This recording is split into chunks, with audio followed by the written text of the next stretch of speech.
Hola, mi compañero Beto y yo, Alan, les vamos a enseñar lo que es distribución normal bidimensional. Como definición tenemos que la distribución bidimensional, distribución estadística en la que intervienen dos variables, que sería x e y. Por lo tanto, cada individuo le corresponden dos valores, que sería x subíndice y subíndice y.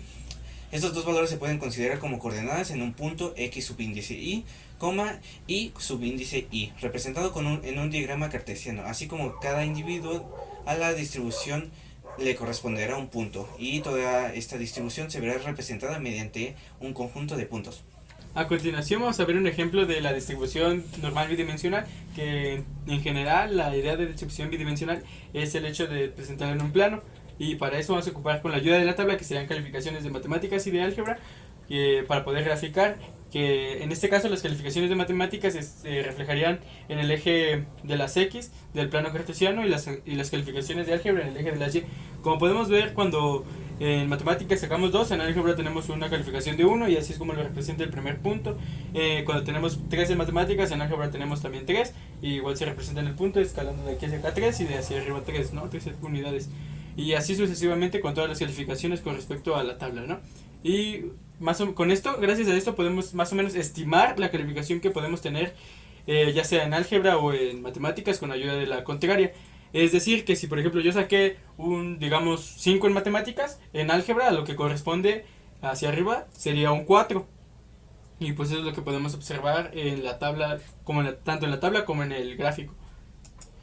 Y ahora el ejemplo 2 sería que con ayuda de la tabla realizar su distribución bidimensional. Lo mismo, básicamente, pero con distintos datos, que sería en este caso en X, que sería de 2, y en Y de 1, y en X 4, y luego Y 2, usando las valores que nos da la tabla, y pues así sería más o menos los valores que tenemos representados. Y pues por ejemplo, si tenemos en el eje X el valor de 6, ¿cuánto podríamos llegar a tener en el valor de Y? Esto daría un total acuático, como lo podemos ver en la tabla, más o menos 4 punto y algo. Y pues eso sería todo del tema de distribución bidimensional. ¿Qué tal? El día de hoy les presentaré lo que es el tema de intervalos de confianza y pruebas para el coeficiente de relación. Para el primer tema les voy a dar una pequeña definición para que se entienda mejor, ya que a partir de cierta cantidad de dígitos, o sea, una gran cantidad, se va a determinar solo una parte para poder sacar un cierto valor para correspondérselo a todo en general. En el segundo tema vendría siendo, a partir de dos intervalos, ver si hay una relación lineal, que se presentará un poquito más a continuación. Bien, para continuar, la fórmula que se utilizará será esta, la que está arriba. Parece ser que es una fórmula de variación extensa, pero en realidad no. Simplemente solo hay que sustituir, multiplicar y al final hacer la fórmula de más menos. Como podemos observar, abajo de la fórmula hay una pequeña imagen en la cual una gráfica se divide en dos, que si no mal recuerdan es como una gráfica de campana. Se divide en dos, una parte sombreada en azul y la otra de igual forma sombreada en azul. La primera será un resultante de la fórmula sumándolo y en la otra será una fórmula restándolo. Ven que en la fórmula realmente aparece más menos. Eso es lo que se tiene que hacer, pero a continuación se lo explicaré un poco más a detalle. Para el primer ejemplo tendremos estos datos, que vendría siendo X es igual a 12.05, S es igual a 0.01 y por último N es igual a 100. El 100 vendría siendo lo que es la cantidad total de los productos.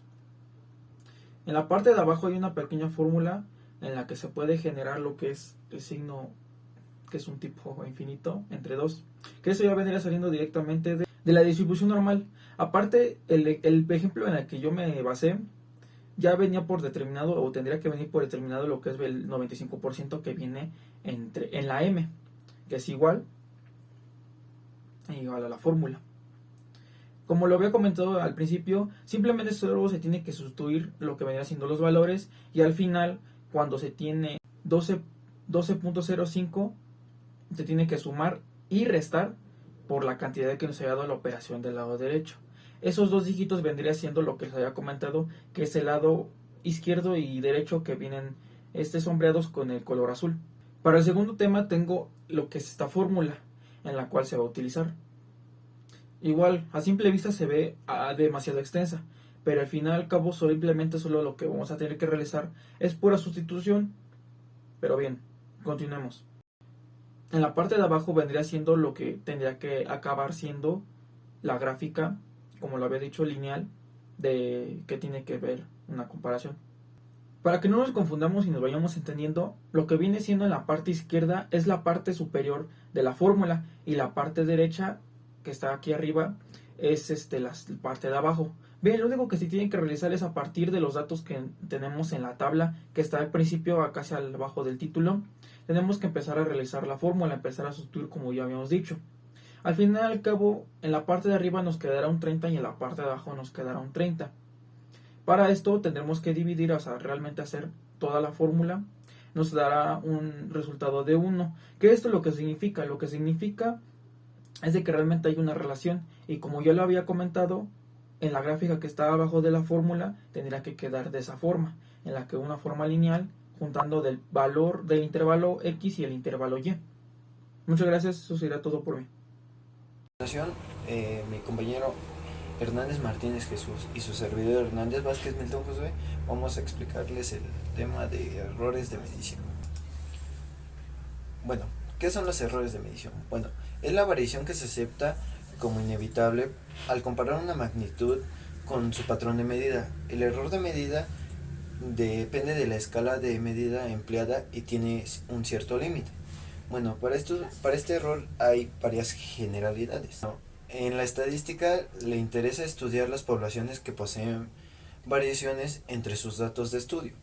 De lo contrario, bastaría con estudiar a un individuo para explicarle a la población, además de la variación real inminente que son los elementos o los individuos que se estudian. Bueno, para esto se debe considerar una variación sobreañadida o es pura, que solo es en realidad errores determinados para los factores que intervienen en la observación. Bueno, a continuación tenemos también factores que intervienen y aspectos a considerar. Bueno, los factores que intervienen serían el observador,